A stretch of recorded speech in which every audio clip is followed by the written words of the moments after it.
ഇന്ന് നമ്മൾ പറയാൻ പോകുന്നത് ബദാമിനെ കുറിച്ചാണ്. ബദാം ഒരു ചെറിയ ആളല്ല, ആളിത്തിരി വലിയ ആളാണ്. നമ്മൾ ബദാമിന്റെ ഗുണഗണങ്ങൾ ഭയങ്കരമാണ്. അത് നമ്മൾ കേട്ടുള്ളൂ എന്തൊക്കെയാണെന്ന്. ബദാം വൈറ്റമിൻ സമ്പുഷ്ടമാണ്.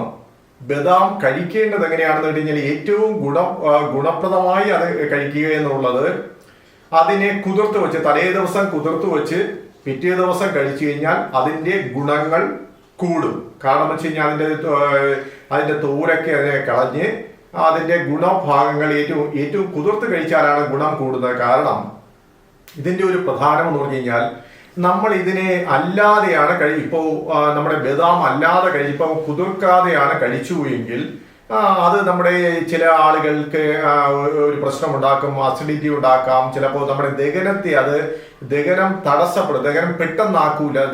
ദഹനത്തെ തടസ്സപ്പെടുത്താനുള്ള ഒരു സാധ്യത ഇതിനുണ്ട് നമ്മൾ അല്ലാതെ കഴിക്കുമ്പോൾ. അപ്പോൾ അത് ഏറ്റവും നല്ല ഗുണപ്രദമായിട്ട് നമുക്കത് ലഭിക്കണമെങ്കിൽ അത് ഒരു ദിവസം തലേ ദിവസം കുതിർത്ത് വെച്ചിട്ട് അത് പിറ്റേ ദിവസം അതിൻ്റെ തോല് കളഞ്ഞിട്ട് അത് നമ്മുടെ പാലടിച്ച് ബദാം മിൽക്ക് കുടിക്കാൻ ഭയങ്കരമായിട്ടുള്ള ഒരുപാട് ആന്റി ഓക്സിഡന്റുകൾ അതിനകത്തുണ്ട്. ധാരാളം വൈറ്റമിനുകളുണ്ട്. Vitamin A, E, K, B complex ഒരുപാടുണ്ട്. സോഡിയം ഉണ്ട്, മഗ്നീഷ്യം ഉണ്ട്, അയൺ ഉണ്ട്, ഫോസ്ഫറസ് ഉണ്ട്, മാംഗനീസ് ഉണ്ട്. മാംസ്യത്തിൽ, അതായത് മാംസം കഴിക്കാത്ത ആളുകൾ, ഒരു വെജിറ്റേറിയൻ ആണെന്ന് വെച്ചോളൂ, മാംസത്തിൽ കിട്ടുന്ന ഏകദേശം സാധനങ്ങളെല്ലാം ഇതിനകത്ത് ഈ ബദാമിനകത്ത് ഇത് നമുക്ക് ലഭിക്കും. അപ്പോൾ ബദാം നമ്മുടെ നിത്യജീവിതത്തിൽ ആയിക്കഴിഞ്ഞാൽ ആരോഗ്യ സമ്പുഷ്ടമായ ഒരു ആരോഗ്യവും സൗന്ദര്യവും കൂട്ടുവാൻ വളരെയധികം ശക്തിയുള്ളതാണ് ബദാം എന്ന് പറയുന്നത്. കുതിർക്കുമ്പോൾ അതിൻ്റെ ഒരു ഫെറ്റിക് ആസിഡ് എന്ന് പറയുന്ന ഒരു സാധനമുണ്ട്. ഫെറ്റിക് ആസിഡ് എന്ന് പറയുന്നത്, കാരണം ഇതിന്റെ പല വൈറ്റമിൻസുകളെ ഇല്ലാതാക്കുവാനുള്ള ശേഷിയുള്ളതാണ് ഫെറ്റിക് ആസിഡ്. അപ്പം ഈ കുതിർത്ത് കഴിക്കുമ്പോഴുള്ള ഒരു കാര്യം, ഒരു 4-5 മണിക്കൂർ വെള്ളത്തിലിട്ട് കുതിർത്ത് കഴിഞ്ഞ് അതിൻ്റെ തൊലി കളഞ്ഞ് കഴിക്കുമ്പോൾ ഈ ഫെറ്റിക് ആസിഡ് നഷ്ടപ്പെടുന്നു. അപ്പോൾ നമുക്ക് അതിനകത്തുള്ള എല്ലാ വൈറ്റമിൻസും നമ്മുടെ ശരീരം ആഗിരണം ചെയ്യുന്നു.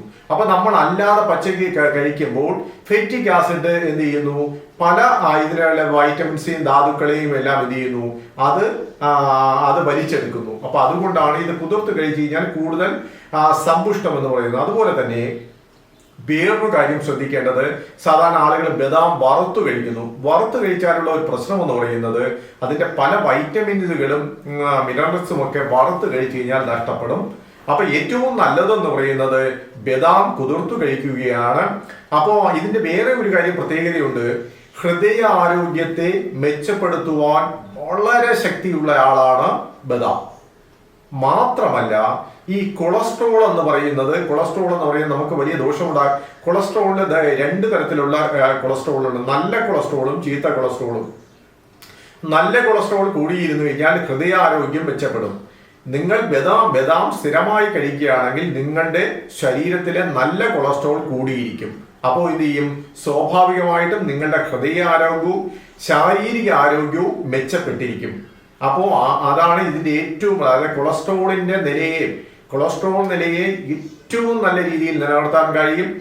ബ്ലഡ് പ്രഷറിനെ നോർമലായി നിലനിർത്താൻ സാധിക്കും. അപ്പൊ ശരീരത്തിന്റെ മറ്റ് ഉപാപചയ പ്രവർത്തനങ്ങളെല്ലാം നല്ല രീതിയിൽ സ്വാധീനിക്കുവാൻ ബദാമിന് കഴിയും. അപ്പോൾ ബദാം കുതിർത്ത് കഴിക്കുന്നതാണ് കൂടുതൽ ഫലപ്രദം. അല്ലാതെ കഴിക്കുന്ന എപ്പോഴും നമ്മൾ അത് ശ്രദ്ധിക്കുക. ഒരു 3 മണിക്കൂറെങ്കിലും, അറ്റ്ലീസ്റ്റ് ഒരു 3 മണിക്കൂറെങ്കിലും നമ്മൾ വെള്ളത്തിലിട്ട് കുതിർത്ത് കഴിക്കുമ്പോൾ ആ ബദാമിന്റെ എല്ലാ ഫലങ്ങളും നമ്മുടെ ശരീരത്തിൽ ലഭിക്കും.